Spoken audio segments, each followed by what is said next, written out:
Duly Noted, a health and care podcast, is the official podcast series of Duly Health and Care. Each podcast features physicians or team members discussing groundbreaking topics and innovations that help listeners reimagine and better understand an extraordinary health and care experience. It's a relationship that's important in maintaining good health. So, we're discussing building trust with your primary care physician. Our guest, Dr. Scott Love.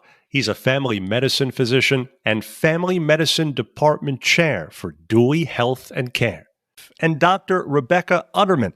She's a family medicine physician. Both are with Duly Health and Care. This is Duly Noted, a health and care podcast. Thanks for listening. I'm Joey Waller.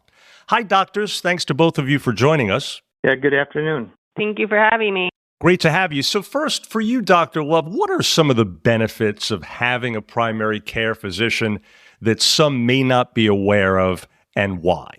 Oh, I think getting established with a primary care doctor gives you someone who's accessible for your daily health care needs. Usually, it's someone who can help coordinate care. Certainly, we take care of a multitude of issues, and oftentimes, if we need another opinion or a consultation or something we don't do, for instance, if we have a patient with osteoarthritis who is getting to a point of needing joint replacement, a lot of times we've already put them through a series of things such as x-rays and some anti-inflammatories. As the disease progresses, then we can often connect them to that specialist that can help replace their joint and take them to the next level of care. And picking up on that, Dr. Uttermann, seeing a primary care physician when in good health for wellness checks, as they're called, that includes regular screenings for illness prevention. What are some important examples of things nowadays that a primary care doctor provides there? So as far as screenings go, in medicine, it's super important to catch illnesses early. Screenings occur generally at annual physical exams. We also do lab work to make sure that the patient is currently healthy and identify any potential risks. As well as doing screenings, we review the patient's lifestyle and emphasize changes they can make. If they're smoking or they have poor eating patterns, we can analyze those and tell them how they're impacting their overall health. And so what would be just a handful of examples of some of those screenings that are more important now? Screenings change throughout your lifetime, depending on your age. For females, annual screenings are going to be making sure that you're following pap smear guidelines every 3 to 5 years, doing your annual mammograms, as well as screenings when you hit age 45, starting with your colonoscopies, and then continuing with various screenings throughout your life, such as DEXA scans, and making sure that your immunizations are up to date. And so you just hit on it, Dr. Uttermann. The needs of a patient from a primary care doctor are different in some ways between men and women, right? Yeah, men and women definitely have different needs at different points in their lives. Both men and women do colonoscopies. Females have to do mammograms. They have to do pap smears, unlike men, but men also do prostate tests as well, which females don't do. So, both males and females at the end of the day have certain risks. They do have different risks, but either way, they should be seeing a physician annually. Gotcha. Now, back to you, Dr. Love. Speaking of medical needs changing and differing between male and female patients, that's true, of course, also as we age, our medical needs start to alter. And so what are some examples of why it's important to have a primary care physician for various stages of life? Oh, well, in family medicine, we get to see them from birth to death. So some of my patients, I see them from day one and start them on their healthcare journey, providing newborn vaccinations, which are pretty heavy through their birth till 2 years of age. Then kids continue to grow through school. That requires different vaccinations along the line. And as they age, they tend to be pretty free between 20 and 40. And then at 40, we start to see them for the routine screens. They start to develop colonoscopy at 45, PSA testing for prostate cancer screening at 50, continue to monitor things like blood pressure as people age, their risk for diabetes and hypertension, dyslipidemia play a factor.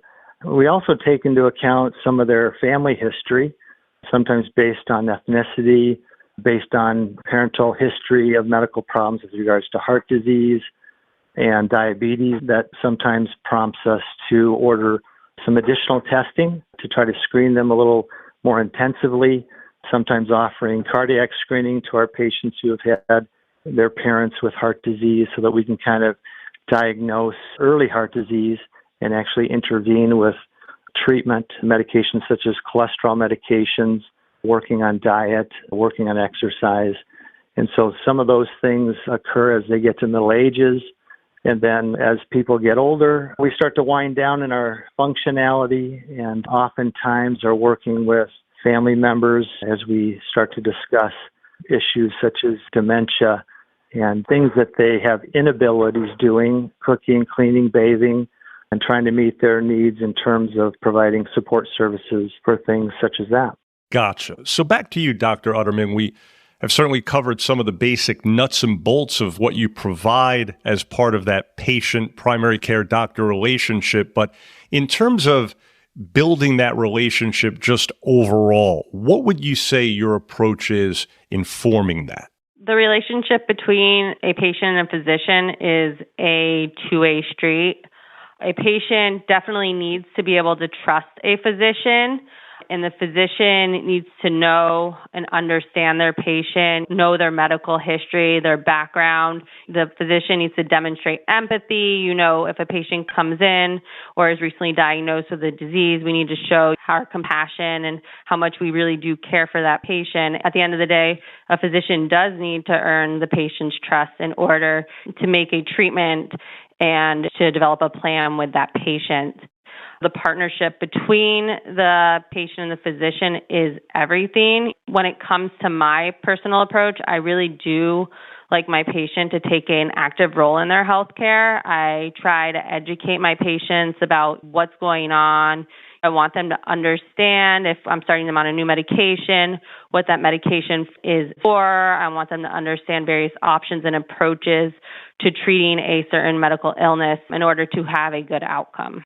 How about you, Dr. Love? Anything in your career from your experience that's helped shape the way that you approach forming that patient relationship yourself? Yeah, I think that's one of the reasons I went into primary care was I had that personal desire to be relational with patients. I think that just to share a story, like Dr. Uttermann said, there is a two-way street. One is just knowing your patients, and I had a patient who had a child that had major heart surgery, and so this mom was very calm, cool, and collected and had been through, obviously, a very difficult pregnancy and difficult issue with the baby needing heart surgery. So knowing her and knowing that history over the course of a decade, she contacted me with a newborn with her, and she called and came in and said, my baby just didn't seem to be breathing correctly, and I just wanted to come in and have her checked out. And the interesting thing is knowing her over the years and knowing that she was not an alarmist, I kind of took that into my thought process. I examined the baby and really could not hear any abnormalities in the lungs. Heart sounded good. And going on my gut feeling, knowing her, I said, well, let's get a chest x-ray. Let's just make sure nothing's going on. The next day ended up having surgery and corrected the problem and currently is doing well today. But I think that was something where that relationship, really knowing her history, really was a thing that prompted me to take the next step. So that kind of thing really can be helpful and useful. Absolutely. Great example. Appreciate that story. Just a couple of other things. Dr. Uttermann, picking up on what Dr. Love just mentioned, primary care physicians, of course, also can be the point person for specialist referrals. And so how big a role does that play in serving your patient's needs? And obviously, you're much more comfortable making those referrals when you've been seeing someone for a while, right? Of course, we place multiple referrals a day, depending on the condition. A lot of times when I do place a referral, it's because either something is outside of my scope or the patient has a new diagnosis of cancer and needs to see an oncologist, needs to have a biopsy done of the lymph nodes, needs to have a PET scan ordered. or it's just patient has uncontrolled diabetes and needs to see an endocrinologist, something of those sorts. Generally, when I do refer a patient to a specialist, sometimes during certain visits, I have to refer a patient to multiple specialists, and I feel like they might get a little bit overwhelmed. So I always try to reassure them if they have any questions or confusion, after they've left the visit, to reach out. And finally, for you, Dr. Love, just in summary here, if someone listening right now has no primary care physician, what's your advice in finding and choosing one that's right for them? Oh, I think there's many resources online. Certainly our health group has an online resource where people can really pick a specialty within our group, pick family medicine or internal medicine or pediatrics from a primary care standpoint. They can look at the doctor, they can review their education, they can review some of their interests. There's things that sometimes people will connect on. And there's also physician reviews that are well published just to see, what have other patients stated they liked about a physician. And so that's a useful tool. There's certainly mom groups and other online resources that people will use just as they research a physician prior to going to the visit. Well, folks, we trust you're now more familiar with building trust with your primary care physician. Doctors, a pleasure. Thanks so much again. Oh, thanks for having us. Thank you. Absolutely. Thank you.